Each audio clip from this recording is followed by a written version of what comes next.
Hello and welcome to another episode of the Move Forward Anyway podcast, featuring dream accelerating inspiration. As always, you can learn more about my Dream Accelerator coaching process at jeffmeyer.org. You can click on the Move Forward Anyway tab and watch all of these episodes in video form, or you can download wherever you like to get your podcasts from. I'm your host, author, entrepreneur, and coach, Jeff Meyer.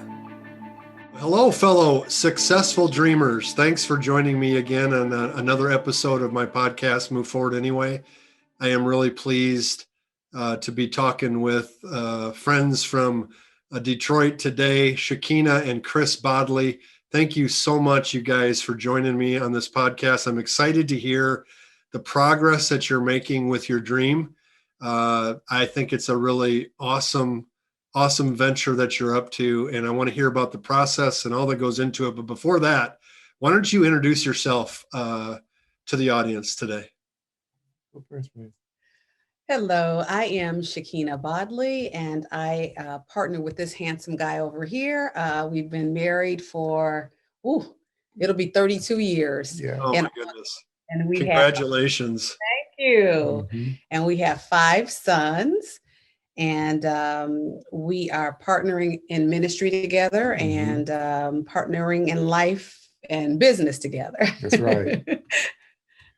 So yes, we are, like you said, we have been married almost 32 years. And we said we have 5 sons. We are here in Detroit now. We've been here almost 9 years come July of this year. And we were in Florida for 20 years. With that, we've come here and we've been working together. And as we've gone on, God has just opened doors, and we ended up talking about, what we might want to do together, because I was called here to the Michigan district with the Lutheran Church Missouri Synod as a missionary at large in the city of Detroit, working with various churches. And so out of that, with that relationship and that responsibility, a lot of things have developed, and we saw some opportunities, and also we kind of got feedback too to see how we could minister both and in that capacity. Well, tell me about some of that feedback. What kind of feedback did you get that led to this moment? Well, I think people just saw us moving in action. We weren't looking for more to do. As we were walking out our faith in our family and in our community, people just began speaking over us things that they saw us doing more of in the community, or asking us to reduplicate efforts that we were doing within our family. For example, all of our sons, by the age of 12, we put them through a rites of passage program, which is something that is done in different types of communities, where we took the men in the family, other men surrounded them, took them away for a weekend, stripped away everything, their phones, their name, everything. They were called Simba the entire weekend. And we talked about principles like if a man doesn't work, he doesn't eat. Principles like keeping your heart, guarding your heart, for out of it springs the wellspring of life, guarding your purity, guarding different areas of your life. And the men took them out. They had to fish. If they couldn't catch a fish, that was the dinner for the night. So then nobody got to eat. We had a little grace in it. One of our sons, it was some kind of monsoon in Florida that year. I don't know. He could not catch. So he had to be given, I think, a budget of like $50 to feed 6 men, and he and his friend, and he had to figure out how to create a meal from that. So people began seeing that, and then they were reunited with their families, and the men spoke blessings over them. They were given back their names and told them what their names meant biblically. And then the women in the community came and had food and things as they came back. They were sleep deprived. They talked about fear. And so when people in the community saw this, they were like, can you do that for our boys? And so these are things that people just kind of started mentioning to us about how to raise godly sons. Not that we did it perfectly, but we're still in the fight. Yeah, you may not have done it perfectly, but you did it intentionally, and you did it with focus. And as a result of that, people took notice and were wanting more of that. And that was happening already in Orlando or in Florida. That is correct. Wow. So our oldest is what, 20, he'll be 28 this year. Yeah, that's right. My.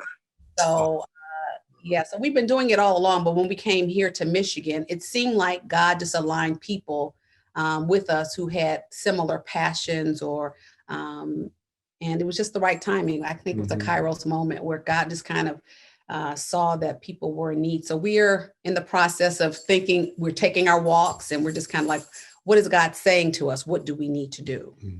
So. And what have in your walks and in the last year or so, what have you seen God saying to you? What have you heard him saying to you about what's next? Well, initially it was just trying to decide what the name was going to be. And so there had been a name that I had for a while. It was Shape. And so Shape was, spirit, heart, abilities, personality, experience.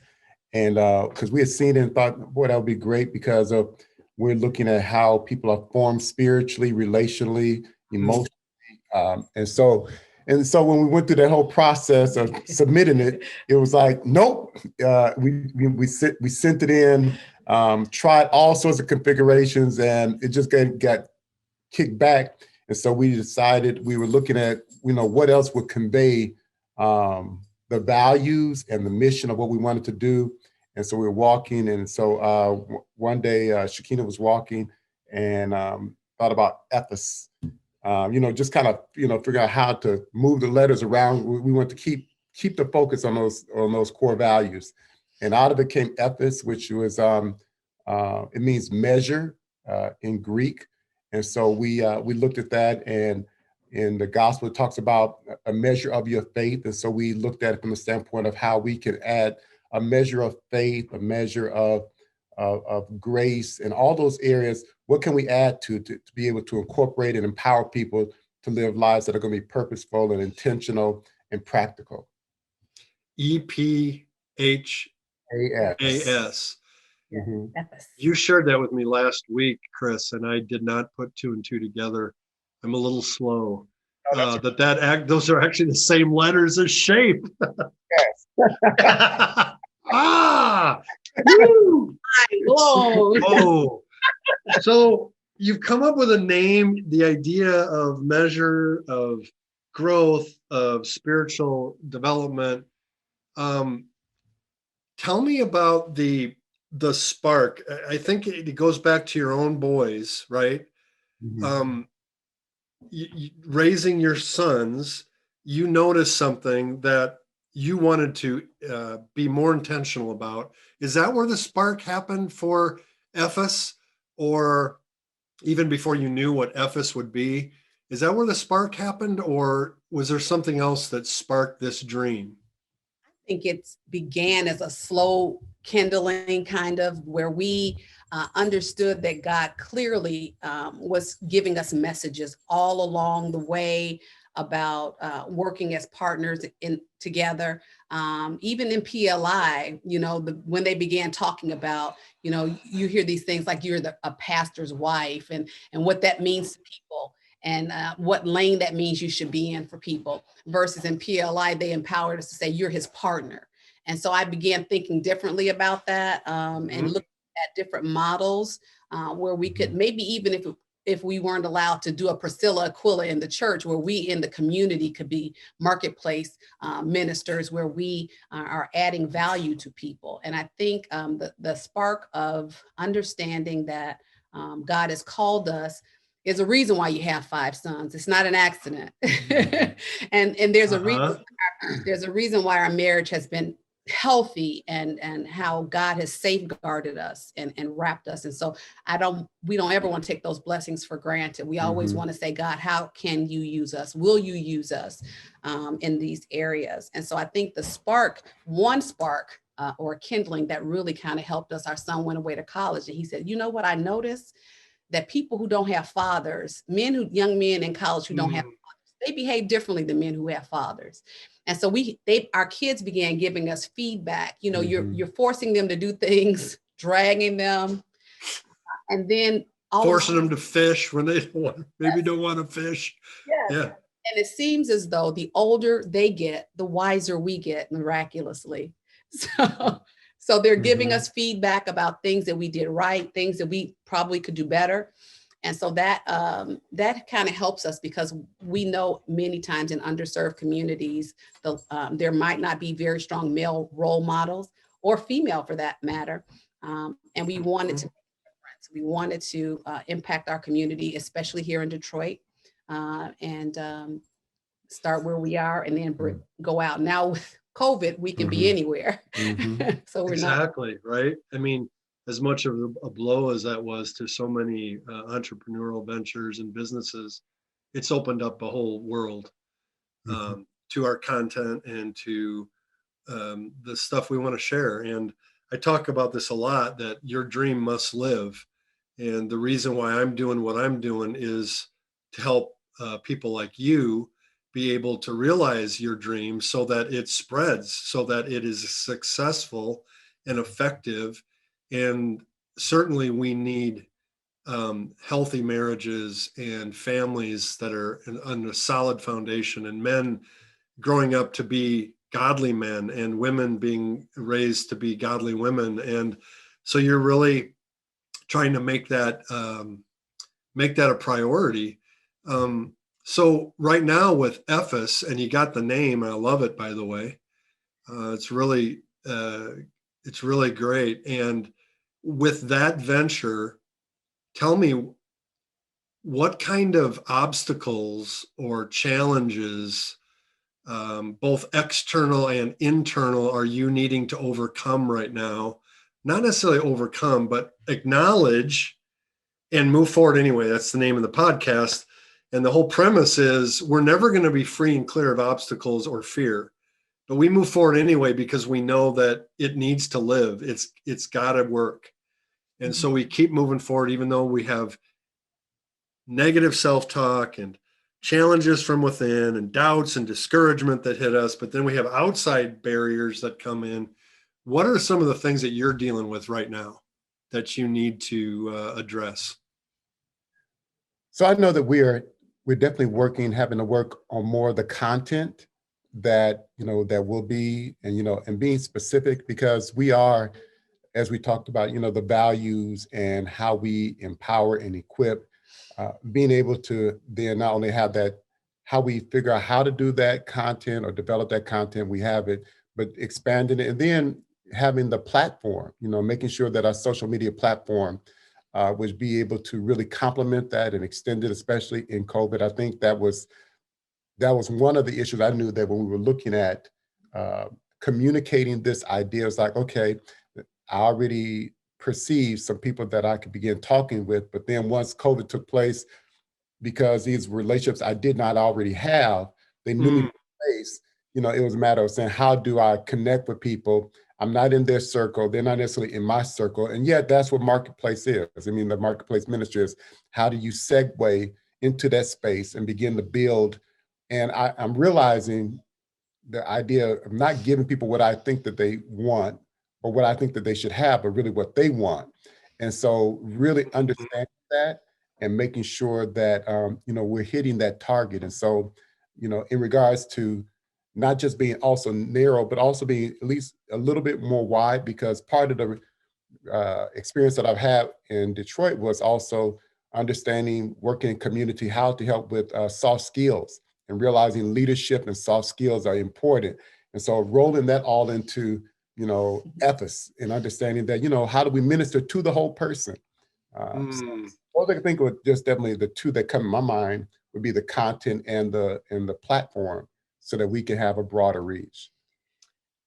Yeah, I think too, one of the things initially is getting over, you mentioned it, you alluded to it, this idea of limiting beliefs, thinking that you have to be an expert in all things in order to be helpful to people, versus understanding God has given you the measure of faith, the Ephas, yes, in order to bless other people. So I think initially it was just like you start out like many people in the Bible when they were first called. Mm-hmm. Who are we to do this? Do we have what we need Mm-hmm. in order to be successful, versus who are we not to do it if God has called us and placed it in us? So I think extinguishing some of those limiting beliefs, understanding that it takes, it's a journey, it's not a sprint, that we're just going to have to keep making connections, whether they be virtual, whether they be face-to-face, whether they're on the phone. However, we need to make connections, and also understanding that we didn't have to do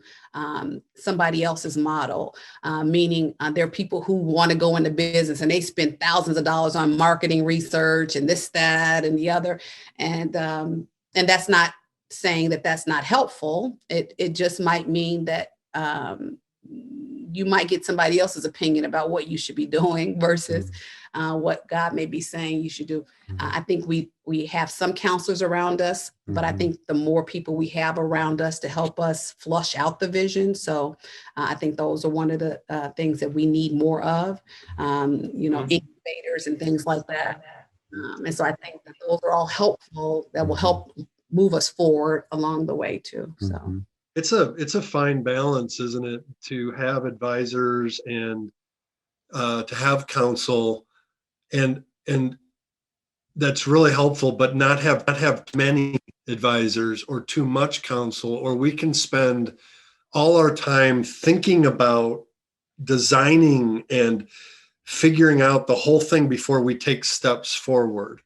I love the way you had that experience in Florida where you just did something that you knew you needed to do with your sons, and it was affirmed, and you did not figure that all out before you launched. You figured that out as you went, and designed that as you went. So I talk a lot about a minimally viable product. Like we need to develop something that's minimally viable and put it into the market and test it, and then listen and see what kind of response we get. And too many people think too much about it and don't take enough action.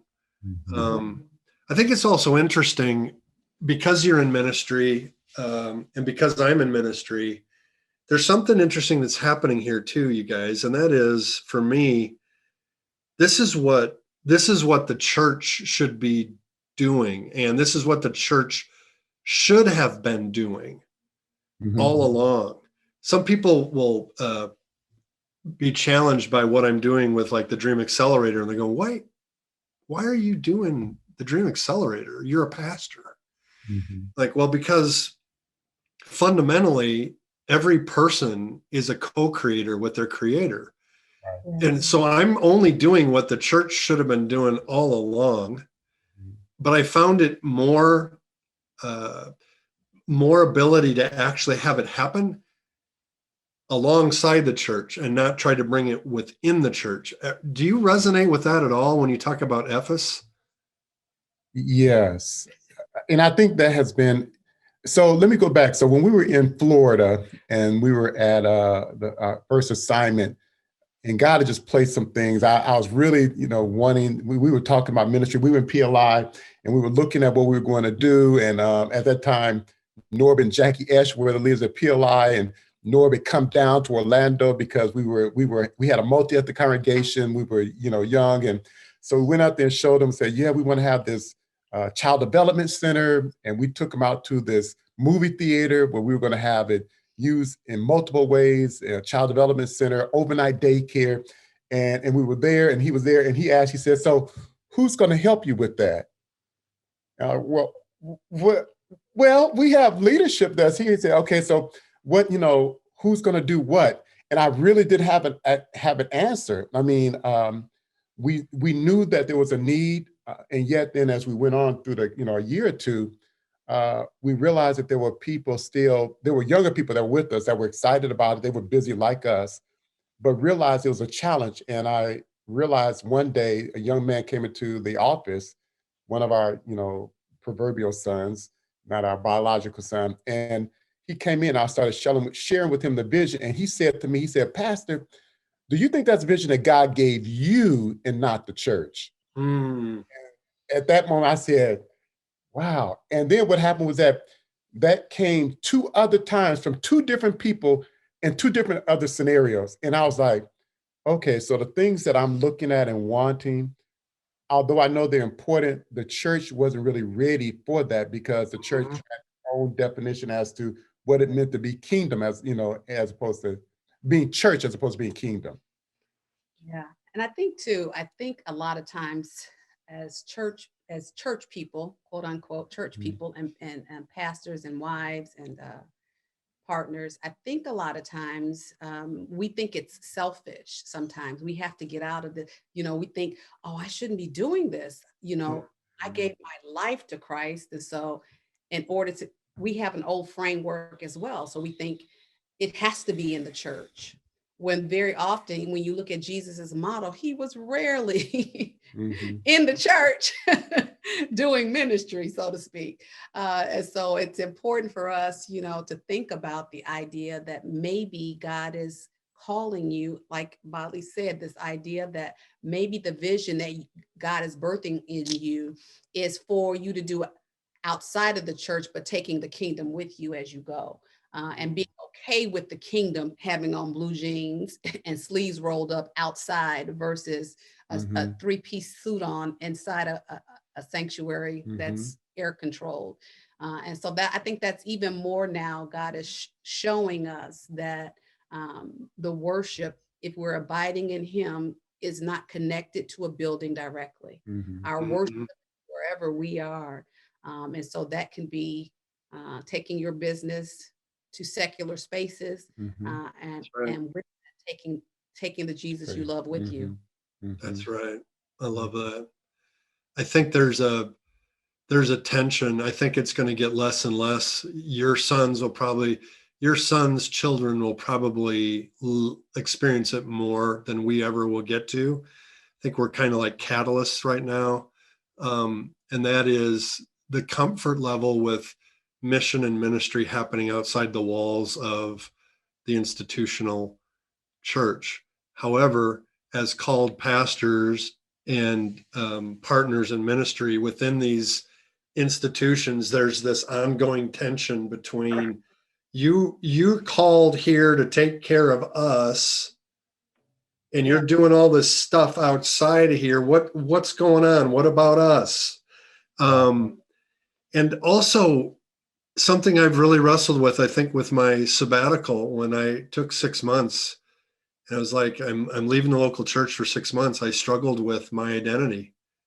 I was like, I wasn't sure I was coming back. And who am I if I'm not Pastor Jeff? Right.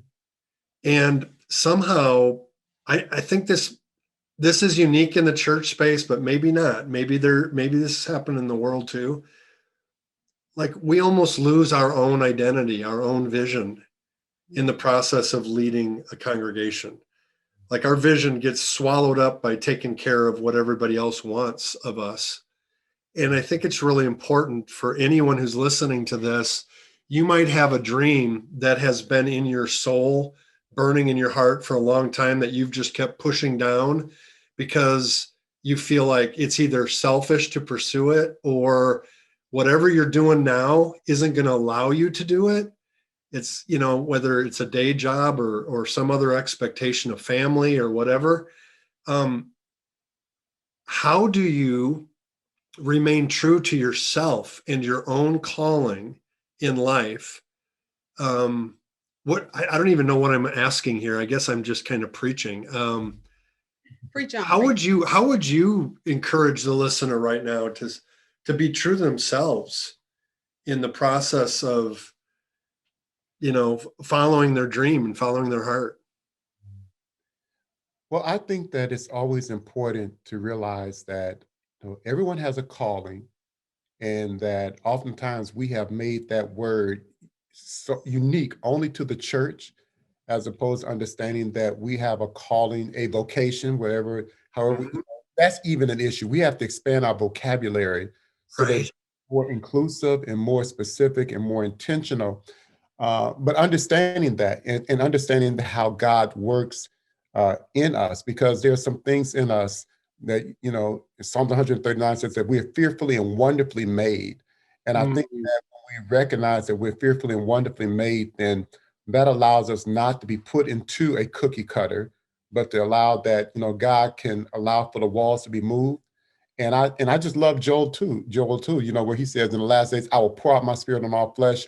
My sons and my daughters shall prophesy. My old men will dream dreams and my young men will see visions. And I think that you don't just see visions only in the church. You can see vision. You see things, you see a preferred future. You see what could be. And I think that all of us can see things that what could be, and it just burns inside of us. And I think for us to ignore it, that something will die. That's how I've always felt. I mean, so when people ask me, I'm like, I just can't let that go. I'm not going to die. I'm not going to sacrifice or give up the vision that I believe God has placed on me or in me to do. So Shikina, I don't know what I think I agree with everything you said. And I am writing this down. This is so good. See what could be and pursue it. Otherwise, something in us will die. Yeah. And something that should be in the world that you are specifically designed to bring into the world won't be in the world. Yes, I think we have been confusing vocation with location. And the reason why so many of us have a holy discontent with our jobs and so forth is because we understand what that means, that holy discontent in the sense I should be doing something more. God is calling me to something more.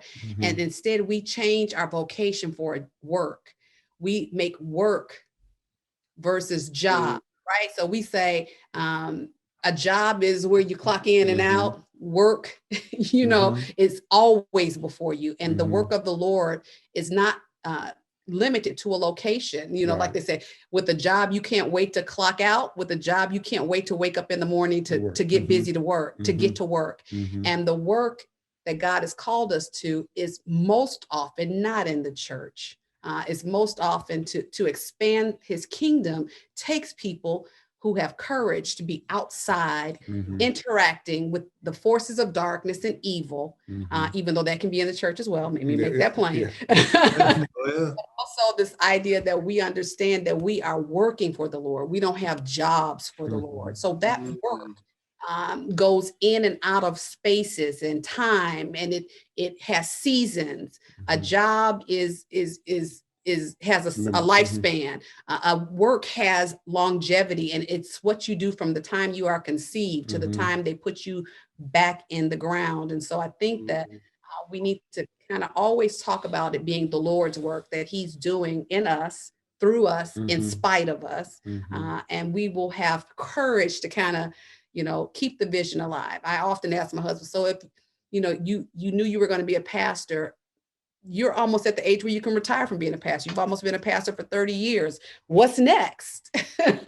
And I ask myself, what is next? And so the idea is, and I think people think they have to be buried standing in the pulpit in order to have been an effective minister of the gospel. When very often God may be transitioning you to do something else. I'm not saying that's for him.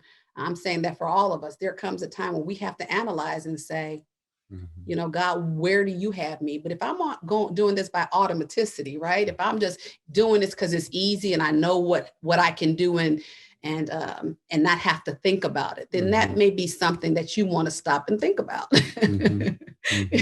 It shouldn't be that easy. You should be problem solving. You should be, it should be work. And when she asked me that, I mean, it disturbed me. It disturbed me deeply. Yes.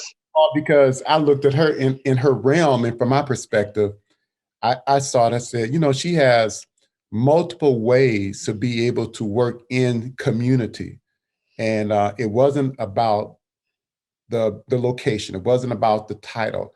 It was about the idea that she also had, from my perspective, a skill set. And for me, it's just, now, this is me. This is not me talking about other pastors. It's just me. I said, from my perspective, as a pastor, what do I have to present to the society, to community? What is really marketable that I have that's going to bring about change? And people are going to say, we need you. And that troubled me. And I started thinking, I said, I really, really need to think about this. And so so from the standpoint of, I realized that leadership is very important, and so leadership is with so many facets to it, and being able to figure out, so where could I make sure that I incorporate my faith and leadership and affect change? Yeah. And so that has been that ongoing dialogue that I have in my mind. And as I go forward, as I'm seeking to prepare myself, I'm then working to say, what tools am I adding to the toolbox so that even after I retire, I still have something valuable to offer to small circles, medium circles, larger circles of people. Where our gifts and passions intersect with the world's deepest needs, there is a golden there's a golden nugget there of emerging dream. And I hear that with you guys, is that the passion is leadership, the passion is relationship, the passion is spiritual growth, the need is soft skills, the need is our relationship skills, the need is, what are some of the other needs that you see that you are burdened with, not in a negative way, but a positive, life-giving way, that drive you to keep growing your content? What are the needs that you see right now in Detroit, around the world, as you hear back from your sons? I think things that just keep coming up. I work in a variety, he kind of alluded to it. I like to say I work from the womb to the tomb. I'm a speech language pathologist. So I see kids when they're first entering the world, and grandma and grandpa as we're saying goodbye, right? But what I noticed with working in Detroit, especially in our public schools, is you have the Matthew effect, right? Those who have get more, and those who don't get less. And so we see that on every front. And what I think COVID has demonstrated to us is that those who don't have, when trouble comes, they get it worse. Yeah. And this happens academically, this happens financially, encouraging people to think about their families and the systems of finances differently. And so we're growing into this. It's not like we have it all figured out, but we're seeking partners and at least being able to show people directions about, okay, here's how you can shore up your finances. Here's how you can help your children read better. This is how, if you don't have a skill set, how we can retool you to get you back to apply for a job with greater skill sets. This is how you can grow in your faith and help to not only grow, but turn around and disciple somebody else. And so I think that all of those ideas of helping those who are being most impacted in the Detroit area by lack of literacy, by lack of jobs, economic growth, stagnant communities, not necessarily understanding their home ownership. I mean, he's worked with everything from Habitat to Humanity, all the way down to getting computers and getting people job skills and helping people learning how to send an email. So it's simple things that can make a difference. And you always talk about, if you change the man, you change the family, right? If you can impact that man, you can change the direction and the future and the wealth and generational wealth of that entire family if you empower that man. So yeah, I think that I think they call them, it's like I'm messing up the phrase, but it's like where a lot of people don't have the social capital in regards to, when they want to move and how they want to move. And so people, they want to have something, they want to do something, but because sometimes of their environment, that social capital is limited.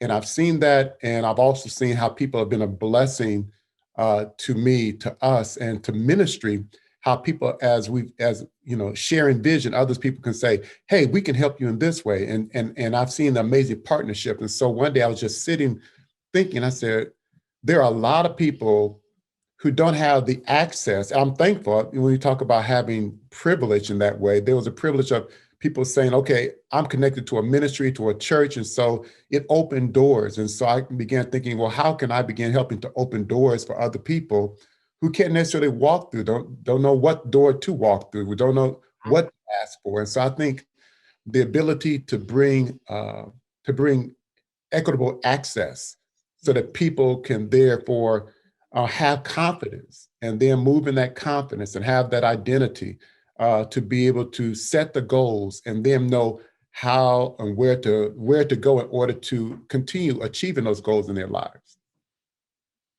Tell me about some of those partnerships. Do you have some conversations without, I don't maybe breaking any confidences or anything, but do you have some kind of partnerships that have emerged in your conversations? So yes, we've had, some have been just unbelievable in regards to they have just come from nowhere. So because initially from the church, because of what we've been doing through ministry, like DTE is one of the top companies, utility companies in the city of Detroit. And someone had told them what we were doing in regards to soft skill training.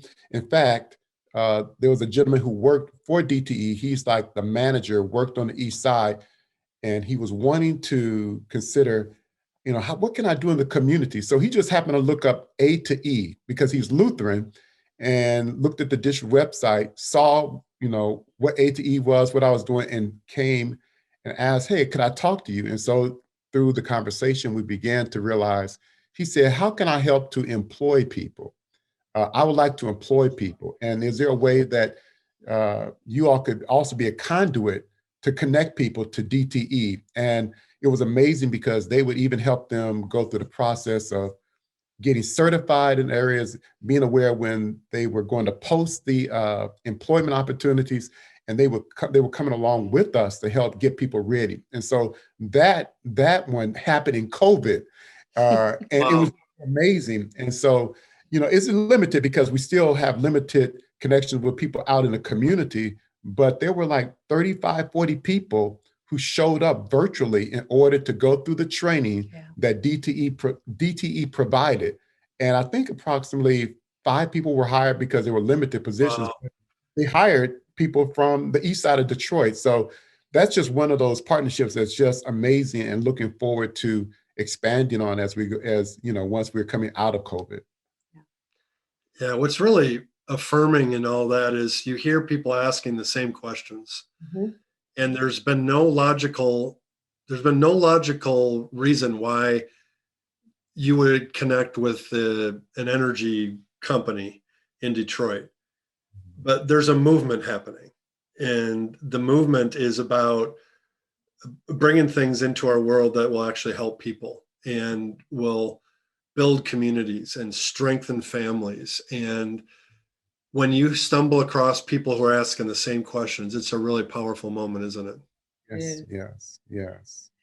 And God is definitely attempting to, and I say attempting, God wants to do great things, and he needs willing vessels. And so as we say yes, he can use us. Mm-hmm. Now, if we say no, he'll use somebody else. Mm-hmm. His work will get done, but I want to be a part of whatever he's doing. Mm-hmm. And that's... I want to be a part of it. I want to have the fun of it. Like they said in Hamilton, I want to be in the room where it happens. I love that. So if you're sitting here listening to this conversation on this podcast, just underscore what Shikina just said. Like, there is something in your dream that you're thinking about where there's an adventure and an excitement and a blessing for you as you engage that, to be in the room where good stuff happens. And if you don't do it, then who, right? Someone else might, but then what will you miss out on? That's, I think the risk of not pursuing our dreams is much greater than the risk in pursuing them. Amen. So I just think that's great. What else do you want to celebrate about what's happening for you guys, and as you dream about Ephas and it starts to take shape? No pun intended. Well, I think it's wonderful that, we've known each other a long time, and it's something about when you're dreaming, the joy that comes just from dreaming. And yes. It's if you have to see it in manifestation the way you anticipate it. It's the idea that there is something, like Bodley says, a preferred future, something where you can kind of think about something that, and I think, if you look at the neuroscience behind dreaming, and having visions, how you are producing great endorphins and all these things, and kind of wiring your brain a little bit as you began to think about what could be with God, what God can do and how he can use you. And I think that's going to be important. This is why I think it's going to keep our minds young. I think it's going to keep us energetic. I think as we're walking and we're talking and we're enjoying and dreaming, I think it also helps our marriage. We're not sitting up just watching docuseries and snoozing. And we lost the COVID-19 we gained, Yeah. Right. Only 19? I mean, come on. Yeah, we were good. We were bad, but the idea of a dream, dreams are powerful. Yeah. That's awesome. So as you think about right now where you're at, so where you've come from in the past, where this thing could go, what are the next steps or the next things that you need to get after to keep this thing moving forward anyway? But definitely, as we mentioned before, the content and being able to put that in the mode so that it's going to be accessible. And then, like we said, the platform so that we can push that out. It's going to be very important. And I think for me personally, it's just continually making sure that I'm equipping myself, because I just think that leadership is there. And so that area, being able to listen well to people, and then being able to say either we can help you right now, or we're working on that. We can help you find somebody who can help you with that. Exactly. But definitely understanding and knowing, what seems to be immediately the low-hanging fruit for us that we can continue to provide, and hopefully we have people that are satisfied and will tell others about it. Yeah, that's really good. There are people here listening.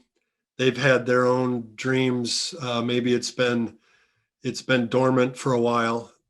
This conversation has no doubt sparked some imagination in the hearts of the people who are listening and paying attention. I want to give you the last word.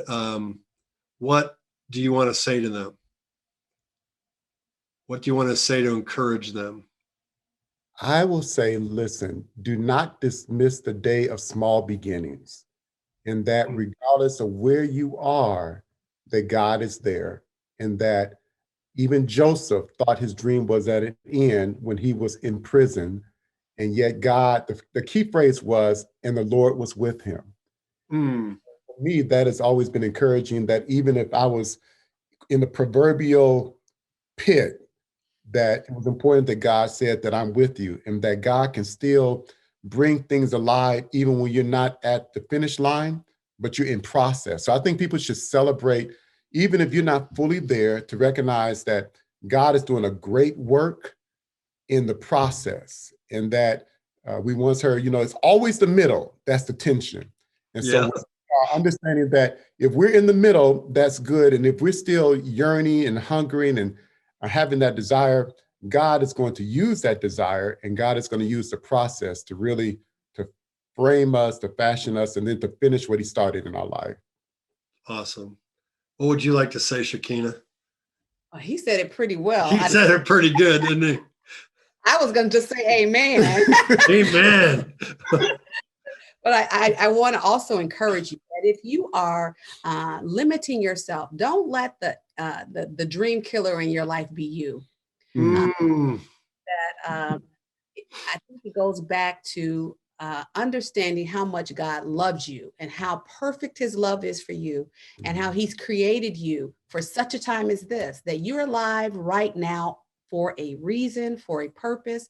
Do not doubt what God has started in you. Allow him to finish. It doesn't say you have to finish. He said, he who began the good work in you will bring it to completion. So don't block your blessings by being a hater on yourself. Oh man, that is so good. I think the biggest obstacles are our own It's our own heads, our own hearts. Yeah. The enemy. Mm-hmm. Yeah. You guys, what a delight to talk to you again. I wish we were closer geographically, so we could hang out more. I wish COVID was gone too. So, but God is with us. Yes, It's going to be good.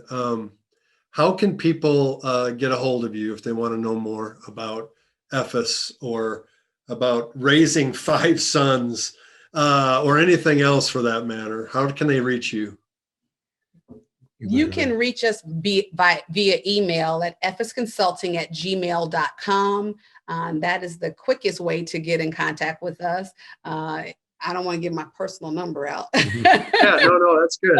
That's fine. Us, we will email you back. Mm-hmm. ephasconsulting@gmail.com. ephasconsulting@gmail.com. And it's EPHAS Consulting, just to be clear for everybody, because we don't have it printed out here.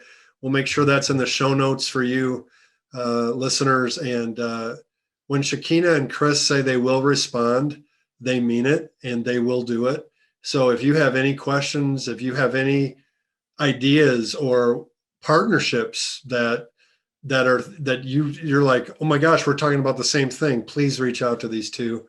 They're just the best. And I wish you both the best. And I wish you the fruit of the kingdom on your venture moving forward, and a rich blessing on your family as that continues to expand, as those young men become older men. And, it's just amazing how quickly they grow up. And I've just been celebrating, I think it's lacrosse, the games that you keep posting on Facebook. I keep celebrating they're playing so well. That's so great. So thank you guys so much for being on with me, and God richly bless you.